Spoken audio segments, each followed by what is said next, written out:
ప్రేమించి పెళ్లి చేసుకున్న తనకు అత్తింటి వారు బంగారం పెట్టలేదని ఓ అల్లుడు అలిగాడు. బంగారం పెట్టాల్సిందేనని డిమాండ్ చేశాడు. ఇక్కడి వరకు బాగానే ఉన్నా అత్తారింటి నుంచి బంగారం రాబట్టేందుకు సదరు అల్లుడు చేసిన పనితో ఊరంతా టెన్షన్ పడింది. మెదక్ జిల్లాలోని గాంధీనగర్ కి చెందిన శేఖర్ ఓ అమ్మాయిని ప్రేమించి పెళ్లి చేసుకున్నాడు. పెళ్లిలో అత్తింటి వారు బంగారం పెట్టకపోవడంతో శేఖర్ మనస్తాపం చెందాడు.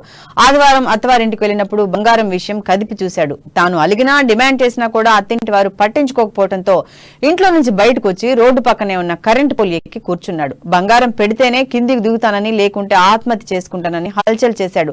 శేఖర్ కరెంటు పోల్ ఎక్కటం గమనించి స్థానికులు వెంటనే విద్యుత్ సరఫరాను నిలిపివేశారు. కిందికి దిగాలని కోరినా శేఖర్ వినిపించుకోలేదు. దీంతో ఫైర్ సిబ్బందికి సమాచారం అందించారు.